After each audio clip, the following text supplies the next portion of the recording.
भिवू नकोस, मी तुझ्या पाठीशी आहे. नित्य स्वामी दर्शन श्री स्वामी समर्थ. भाग 191.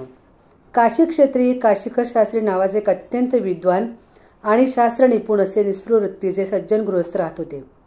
योगशास्त्रात त्यांना काही शंका होत्या. आत्मानात्मविवेकाच्या संदर्भात त्यांना चर्चा करायची होती. परंतु चर्चेतून समाधान व्हावे अशा योग्यतेचा जिज्ञासू विद्वान माणूसच त्यांना सापडत नव्हता. अनेक क्षेत्रांना त्यांनी भेटी दिल्या. योगी पुरुष, संन्यासी, विद्वान माणसे त्यांना भेटायची. परंतु समाधानाचा क्षण काही काशीकर शास्त्रांना लाभत नव्हता. काशीहून रामेश्वरपर्यंत त्यांनी यात्रा केली, परंतु कोणीही त्यांच्या योग्यतेचा माणूस भेटला नाही. परतीच्या प्रवासात एका रात्री त्यांना स्वप्नदृष्टांत झाला की अक्कलकोटात जा, तेथे तुझ्या सर्व शंकांचे निरसन होईल.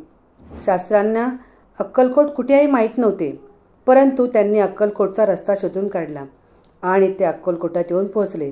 स्वामींचे दर्शन झाले, मात्र काशीकर शास्त्र्यांच्या डोळ्यातून आनंदाश्रू वाहू लागले. स्वामींना त्यांनी साष्टांग नमस्कार घातला, बाजूला जाऊन बसले आणि ते सतत एकटक स्वामींकडे पाहतच राहिले.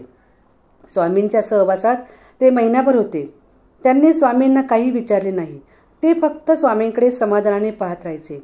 एक दिवस स्वामी पहाटे उठून मैंदरगीला गेले. मैंदरगीपासून जवळच नाथांचा मठ होता. तेथे जाऊन आसन मांडी घालून बसले. त्यांच्या भोवती सेवेकरी उभे होते. काशीकर शास्त्री सुद्धा तेथे आले. स्वामींना पाहून त्यांनी दंडवत घातले. पुन्हा हात जोडून उभे राहिले. ते सारखे दंडवत घालत होते आणि हात जोडून उभे राहत होते. शास्त्र्यांच्या डोळ्यांतून आनंदाश्रूंच्या धारा लागल्या होत्या. खूप वेळ हे चालले होते. स्वामी शांतपणे काशीकर शास्त्र्यांकडे पाहत होते. सेवेकऱ्यांना काय चालले आहे हेच लक्षात येईना. ना स्वामी बोलत होते ना काशीकर शास्त्री. त्यानंतर काशीकर शास्त्री स्वामींच्या जवळ बसले. स्वामींनी त्यांच्या माथ्यावर हात ठेवला.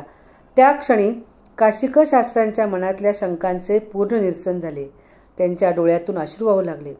त्यांना जे हवे होते ते स्वामींनी दिले होते.